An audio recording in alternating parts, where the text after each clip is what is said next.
নমস্কাৰ জোনাক দা মুনলাইটৰ নতুন অনুষ্ঠান অন্তৰংগ আলাপলৈ আপোনালোকক স্বাগতম জনাইছোঁ। আজি আমাৰ মাজত আছে চিত্ৰশিল্পী কল্যাণ ৰাভা। আহকচোন আজি আমি তেওঁৰ মুখেৰেই শুনো চিত্ৰশিল্পৰ কিছু জনা নজনা কথা। নমস্কাৰ কল্যাণ দা, পোনপ্ৰথমতে আপোনাক স্বাগতম জনাইছোঁ জোনাক দা মুনলাইটৰ অনুষ্ঠান অন্তৰংগ আলাপলৈ। সমূহ অসমবাসী ৰাইজক প্ৰথমে আপোনাৰ পৰিচয় দাঙি ধৰিব বুলি আশা কৰিলোঁ। হয়, মোৰ জন্মস্থান ওদালগুৰি জিলাৰ ভেৰগাঁও চাৰিআলিত। মোৰ দেউতা প্ৰয়াত নবীন শৰণীয়া, তেখেত ভেৰগাঁও উচ্চ বিদ্যাপীঠৰ শিক্ষক আছিলে, আৰু মোৰ মা সোণেশ্বৰী শৰণীয়া ৰাভা, এগৰাকী গৃহিণী। আমাৰ পৰিয়ালটো যথেষ্ট ডাঙৰ। মোৰ ঘৰত 6জন আমি ককাই ভাই, বা বৌ, ভতিজা ভতিজী, বোৱাৰী, আৰু মোৰ এটা সৰু পৰিয়াল, মোৰ পত্নী আৰু ছোৱালীৰ সৈতে। আমি এই বৃহৎ পৰিয়ালটো একেলগে বাস কৰি আছোঁ। আপুনি কিমান চনৰ পৰা চিত্ৰশিল্পৰ লগত জড়িত? চিত্ৰশিল্পৰ সৈতে মই কেতিয়াৰ পৰা জড়িত বুলি ক'লে মই ক'ব লাগিব, মই যেতিয়া 2য় শ্ৰেণীত পঢ়ি আছিলোঁ তেতিয়া আমাৰ পাঠ্যপুথিত ৰাম, সীতা আৰু লক্ষ্মণৰ এখন ছবি দেখা পাইছিলোঁ, আৰু কি জানা হৈছিলে মই সেই ছবিখন আঁকি পেলাইছিলোঁ। আৰু ছবিখন চাই মোৰ মা দেউতা, পৰিয়ালৰ সকলোবোৰ মানুহ খুব ভাল পাইছিলে, আৰু তেতিয়াৰ পৰা মোক ছবি অঁকাৰ কাৰণে উৎসাহিত কৰিছিলে, আৰু বিভিন্ন প্ৰতিযোগিতাত মই অংশগ্ৰহণো কৰি আহিছিলোঁ। আৰু খুব সম্ভৱ সেয়াই আছিলে মোৰ ছবিৰ সৈতে জড়িত হোৱাৰ প্ৰথম প্ৰক্ৰিয়া। আপুনি চিত্ৰাংকনৰ আনুষ্ঠানিক শিক্ষা লৈছিলে নেকি? হয়, মই সেই যি 2য় শ্ৰেণীত পঢ়ি থাকোঁতে 6 বছৰ বয়সত প্ৰথম চিত্ৰখন অংকন কৰিলোঁ। তাৰ পৰা মই ছবি আঁকিবলৈ ধৰিলোঁ, বিভিন্ন প্ৰতিযোগিতাত অংশগ্ৰহণ কৰিবলৈ ধৰিলোঁ, পুৰস্কাৰো পালোঁ। আৰু এনেকৈ গৈ এদিনাখন মই যেতিয়া 8ম শ্ৰেণীত পঢ়ি আছিলোঁ তেতিয়া মোক ওচৰৰ খৈৰাবাৰী ফাইন আৰ্ট একাডেমি, এখন চিত্ৰকলা বিদ্যালয়, তাত নামভৰ্তি কৰাই দিলে। আৰু তাত মই কিছু বছৰ পঢ়িলোঁ, আৰু পাছলৈ মই সেইখন বিদ্যালয়তে কিছু বছৰ আৰ্টৰ শিক্ষক হিচাপেও কাম কৰিলোঁ।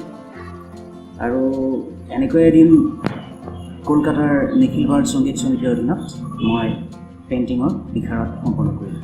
চিত্ৰশিল্পী এগৰাকী হ'বলৈ কিমানখিনি সাধনাৰ দৰকাৰ? চিত্ৰশিল্পী হ'বলৈ কিমানখিনি সাধনা দৰকাৰ কথাটো আচলতে একেষাৰতে কোৱা সম্ভৱ নহয়, কাৰণ সাধনা জুখি চাব পৰা বস্তু নহয়। এনেকুৱা নহয় যে কোনোবাই কম সাধনা কৰিলে গতিকে তেওঁ কম চিত্ৰশিল্পী হ'ল, বা কোনোবাই বেছি সাধনা কৰিলে তেওঁ এগৰাকী মহান চিত্ৰশিল্পী হিচাপে নিজক দাঙি ধৰিব পাৰিলে। কথাটো ঠিক তেনেকুৱা নহয়।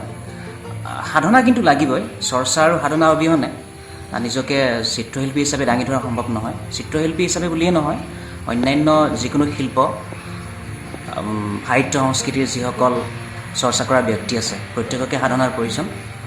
কথাটো ঠিক আচলতে এনেকুৱাহে যে সাধনা নিৰলসভাৱে লাগিব, আৰু ওৰেটো জীৱন লাগিব।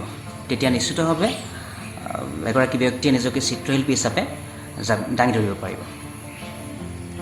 এগৰাকী চিত্ৰশিল্পী হোৱাৰ আঁৰৰ ব্যক্তিজন বা আপোনাক কোনে চিত্ৰশিল্পী হ'বলৈ প্ৰেৰণা দিছিল? চিত্ৰশিল্পী হোৱাৰ আঁৰত কোন বুলি ক'লে আচলতে মই এতিয়াও নিজকে চিত্ৰশিল্পী বুলি বিবেচনা নকৰোঁ। তথাপি মই আজি যি পৰ্যায়লৈ আহি পাইছোঁহি, ইয়াৰ আঁৰত মোৰ মা দেউতা, মোৰ পৰিয়াল, বন্ধুবৰ্গ, মোৰ শুভাকাংক্ষী জড়িত হৈ আছে। আৰু আজি মই বিশেষভাৱে নাম ল'ব বিচাৰিছোঁ মোৰ 3গৰাকীকৈ শ্ৰদ্ধাৰ চিত্ৰকলাৰ শিক্ষাগুৰু, তেখেতসকল শ্ৰদ্ধাৰ ভৱেন কলিতা ছাৰ, শ্ৰদ্ধাৰ শান্তি ডেকা ছাৰ, আৰু শ্ৰদ্ধাৰ শংকৰ শৰণীয়া ছাৰ। তেখেতসকলৰ শিক্ষা মোৰ চিত্ৰকলাৰ জীৱনত যথেষ্টখিনি প্ৰভাৱ আছে। তেখেতসকলৰ নাম মই ল'বলৈ পাই মই নিজকে গৌৰৱান্বিত অনুভৱ কৰিছোঁ আৰু ধন্য হৈছোঁ। অসমত পেচা হিচাপে চিত্ৰশিল্প কিমান আদৰণীয়?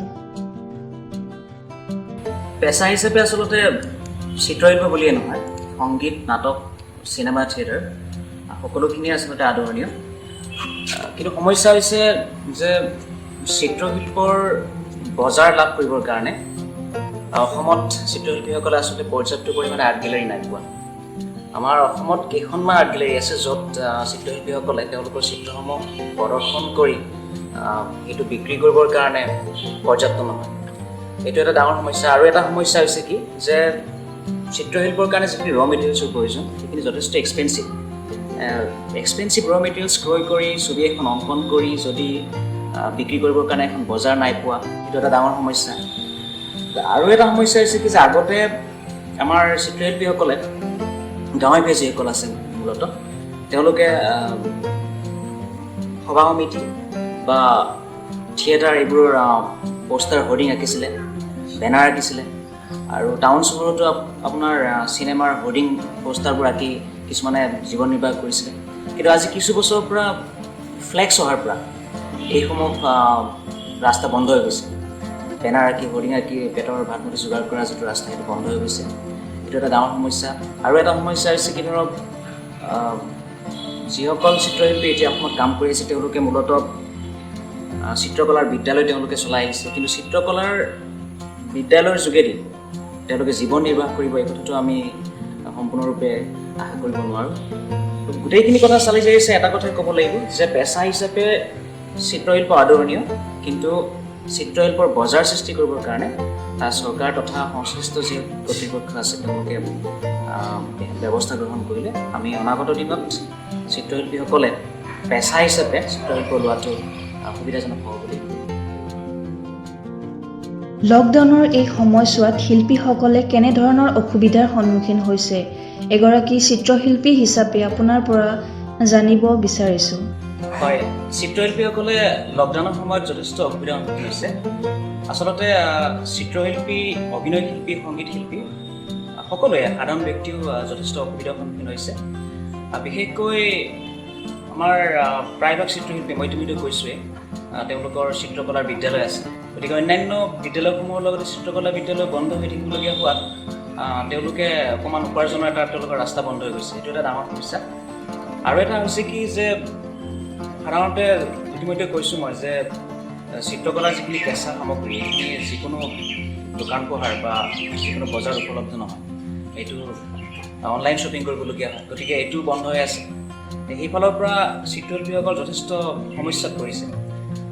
কিন্তু ইয়াতে মই এটা পজিটিভিটি দেখা পাইছোঁ কি যে লকডাউনৰ কাৰণে সকলো ঘৰৰ ভিতৰতে সোমাই থাকিবলগীয়া হোৱাৰ ফলত আমাৰ চিত্ৰশিল্পীসকলে আগতকৈ যথেষ্ট বেছি সময় পাইছে ছবি আঁকিবলৈ। আৰু প্ৰায়ভাগ চিত্ৰশিল্পীয়ে এই লকডাউনৰ সময়তে অসংখ্য ছবি আঁকিছে আৰু সেইবোৰ আমি ইতিমধ্যে ছ'চিয়েল মিডিয়াত ফেচবুক হওক বা টুইটাৰ, ইউটিউব চেনেলৰ যোগেদি আমি দেখিবলৈ পাইছোঁ। এইটো এটা ভাল পজিটিভিটি মই এইখিনি সময়ৰ ভিতৰত দেখিবলৈ পাইছোঁ। আপোনাৰ পৰা আমি আজি এই সাক্ষাৎকাৰৰ জৰিয়তে আপোনাৰ এখন চিত্ৰ লাইভ চাব বিচাৰিছোঁ। আপুনি যিকোনো এখন ছবি আজি আমাৰ দৰ্শকসকলৰ আগত আঁকি দেখুৱাব বুলি আশা কৰিলোঁ। হয়, মই আপোনালোকৰ অনুৰোধ মৰ্মে খুব কম সময়ত হোৱাকৈ এখন চিত্ৰ অংকন কৰিবলৈ ওলাইছোঁ।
শেষত জোনাক দা মুনলাইটলৈ তথা সমূহ অসমবাসী ৰাইজলৈ বুলি আপোনাৰ দুআষাৰ মন্তব্য দিলে সুখী হ'ম।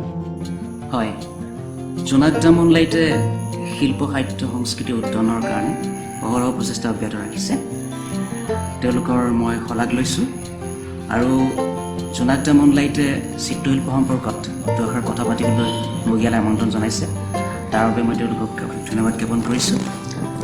জোনাক দা মুনলাইটে চিত্ৰশিল্প বা অন্য শিল্প সাহিত্য সংস্কৃতিৰ কাৰণে যি প্ৰচেষ্টা হাতত লৈছে, আমাৰ সমূহ অসমবাসী ৰাইজে তেওঁলোকক সহযোগিতা আগবঢ়াব বুলি মই আশা ৰাখিছোঁ। আৰু তেওঁলোকৰ যিটো ইউটিউব চেনেল, সেইটো তেওঁলোকে উপভোগ কৰক, লাইক, কমেণ্ট, শ্বেয়াৰ কৰক, ছাবস্ক্ৰাইব কৰক। আৰু পুনৰবাৰ সমূহ অসমবাসী ৰাইজৰ লগতে জোনাক দা মুনলাইটৰ সমূহ বিষয়ববীয়া আৰু কৰ্মকৰ্তালৈ মই আন্তৰিক ধন্যবাদ, কৃতজ্ঞতা আৰু শুভকামনা জনালোঁ। ধন্যবাদ কল্যাণ দা, আপোনাৰ বহুমূলীয়া সময়খিনি আমাক দিয়াৰ বাবে। জোনাক দা মুনলাইটৰ তৰফৰ পৰা আপোনাক আন্তৰিক ধন্যবাদ জ্ঞাপন কৰিলোঁ। আপোনাৰ এই চিত্ৰশিল্পৰ যাত্ৰাত আপুনি আগুৱাই যাওক, তাৰে কামনা কৰিলোঁ। প্ৰিয় দৰ্শকসকল, আশা কৰিছোঁ আজি আমাৰ এই ভিডিঅ'টো চাই আপোনালোকে ভাল পালে। আপোনালোকে আমাক আগলৈও এনেদৰে সঁহাৰি জনাই থাকিব। লাইক, কমেণ্ট, শ্বেয়াৰ কৰিবলৈ নকওঁ। আপোনালোকে নিজে ভাল পালে লাইক, কমেণ্ট আৰু আমাৰ চেনেলটো ছাবস্ক্ৰাইব কৰি থ'ব। ধন্যবাদ।